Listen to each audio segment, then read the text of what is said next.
Hello friends, how are you. आप लोग कैसे हैं? आशा करती हूँ आप लोग बहुत अच्छे होंगे। चलिए आज अपनी क्लास स्टार्ट करते हैं। सीडीपी की प्रबंधन का अर्थ क्या है? व्यक्तियों से कार्य करने की शैली। प्रबंधन की का अंग्रेजी है मैनेजमेंट। मैनेजमेंट शब्द बना है मैनेज, मैन, टैक्टफुली। शिक्षा प्रबंधन है एक विशेष प्रक्रिया। शैक्षिक प्रबंधन आवश्यक है विद्यालय संस्था के लिए संचालन में। स्वतंत्रता पूर्वक शिक्षा प्रबंधन का उद्देश्य था सीमित ज्ञान जिससे अंग्रेजी शासन में क्लर्क बन सके। शिक्षा को जीवन से जोड़ने का प्रयास किया जाता है। स्वतंत्रता के बाद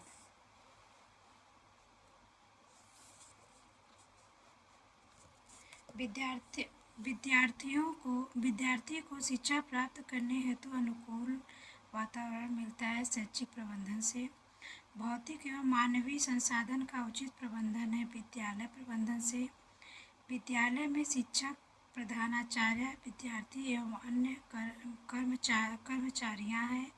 मानवीय संसाधन विद्यालय में कक्षा, फर्नीचर, खेल कूद का सामान है। भौतिक संसाधन उसको कहते हैं स्वच्छ विद्यालय, शुद्ध जल का एवं शौचालय है, उसको कहते हैं भौतिक संसाधन। विद्यालय शिक्षा संचालन हेतु प्रमुख प्रबंधन है। वृत्ति प्रबंधन कहते हैं उसे। वृत्ति प्रबंधन की आवश्यकता के क्षेत्र हैं सामान्य शिक्षा सेवा के संचालन हेतु, शिक्षा सुविधाओं के विस्तार हेतु, शैक्षिक अवसरों की समानता हेतु। शिक्षा के वृत्ति प्रबंधन के स्रोत है भूमि अनुदान, समाज द्वारा अनुदान, छात्रों की फीस द्वारा, राज्य के अनुदान द्वारा, समाज सेवी संस्थाओं द्वारा। समाज सेवी संस्थाएं विश्व बैंक, यूनेस्को। विद्यालय बजट का प्रबंधन करता है प्रधानाध्यापक। शिक्षण कार्य उद्देश्य विहीन है पाठ्यक्रम के अभाव में। पाठ्यक्रम होना चाहिए रुचिकर एवं उपयोगी। विषय को आधार मानकर पाठ्यक्रम को नियोजित करना है। विषय केंद्रित पाठ्यक्रम बालक को केंद्रित पर पाठ्यक्रम बनाया जाता है। बाल केंद्रित पाठ्यक्रम में क्रिया आधारित पाठ्यक्रम है क्रिया केंद्रित पाठ्यक्रम। क्रिया केंद्रित पाठ्यक्रम को कहा जाता है अनुभव प्रधान पाठ्यक्रम।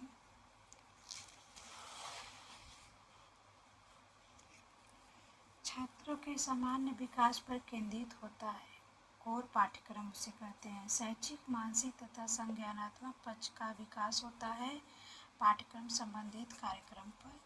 बालक का बहुमुखी विकास होता है पाठ्य सहगामी कार्यक्रम से।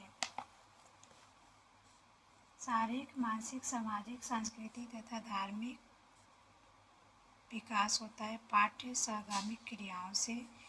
विद्यालय में खेल कूद, एनसीसी, एनएसएस, स्काउटिंग, गाइडिंग के आयोजन आवश्यक है शारीरिक तथा क्रियात्मक विकास के लिए। सांस्कृतिक कार्यक्रम, राष्ट्रीय पर्व, विद्यालय दिवस से विकास होता है भावनात्मक पक्ष का विकास होता है इससे। विद्यालय में नियमों के अनुसार आचरण करना अनुशासन कहलाता है। अनुशासन है एक सांस्कृतिक प्रणाली। शैक्षिक प्रबंधन में अनुशासन का महत्व चरित्र निर्माण तथा लक्ष्य प्राप्ति के लिए होता है। भारत के सर्वांगीण विकास का उत्तरदायित्व तो होता है विद्यालय। विशेष वातावरण सृजन आवश्यक है सर्वांगीण विकास के लिए। विद्यालय में अनुशासनहीनता के कारण दोषपूर्ण शिक्षा पद्धति है। विद्यालय में आदर्शों के अभाव से उत्पन्न होता है अनुशासनहीनता। विद्यालय प्रबंधन में पर्यवेक्षण की प्रक्रिया विस्तृत एवं गहन। पर्यवेक्षण होना चाहिए लचीला, सृजनात्मक, प्रेरणादायक, पूर्व नियोजित, वास्तविक, लोकतांत्रिक एवं वस्तुनिष्ठ। वस्तुनिष्ठ पर्यवेक्षण है पक्षपात रहित। विद्यालय प्रबंधन में कैलेंडर तैयार किया जाता है विद्यालय वार्षिक क्रियाकलापों के लिए। परिवार के बाद बालक के स्वास्थ्य की देखभाल करता है विद्यालय स्वास्थ्य प्रबंधन। विद्यालय के शिक्षार्थियों की कठिनाइयों का निवारण होता है शिक्षार्थी कर्मचारियों सेवा प्रबंधन द्वारा। शैक्षिक प्रशासन का अभिप्राय है शिक्षा की संपूर्ण व्यवस्था। शिक्षा से संबंधित आंतरिक व अवस्था का समेकित रूप है शैक्षिक प्रशासन। शैक्षिक प्रशासन का स्वरूप होना चाहिए गद्यात्मक एवं नवीन। शैक्षिक प्रशासन सेवा करने वाली ऐसी गतिविधि है जिसके द्वारा शैक्षिक प्रक्रिया के लक्ष्यों की जानकारी ढंग से प्राप्त किया जाए। यह कथन रफनर महोदय ने किया। शैक्षिक प्रशासन की आवश्यकता है शैक्षिक उद्देश्यों को प्राप्त करने के लिए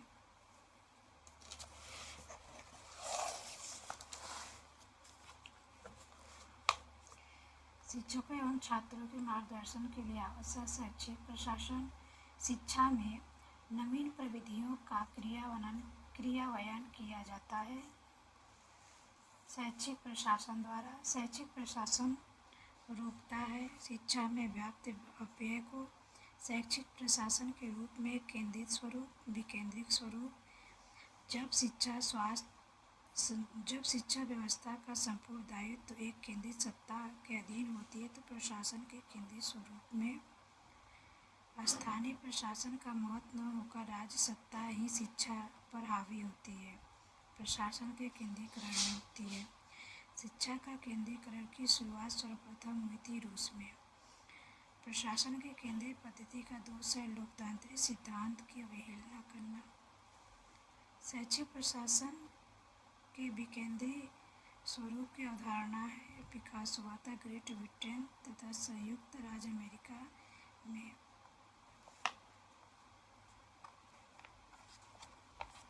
शिक्षा व्यवस्था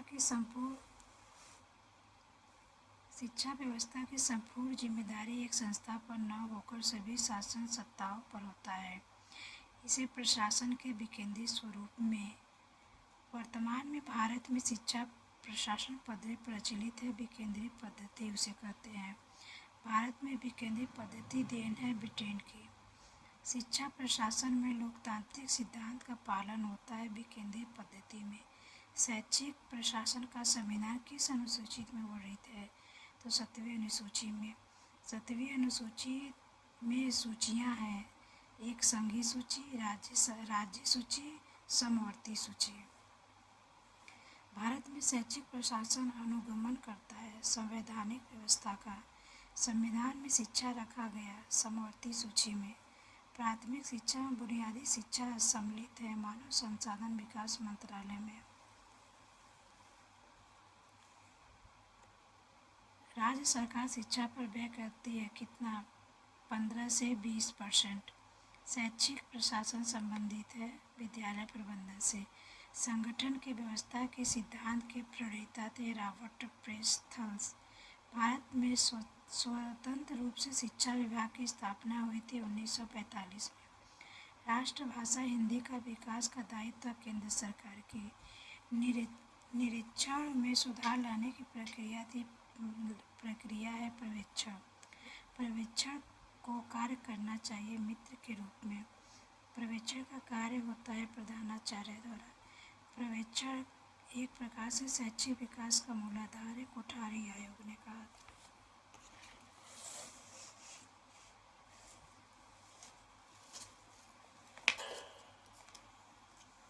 पर्यवेक्षण का उद्देश्य शिक्षण कार्य का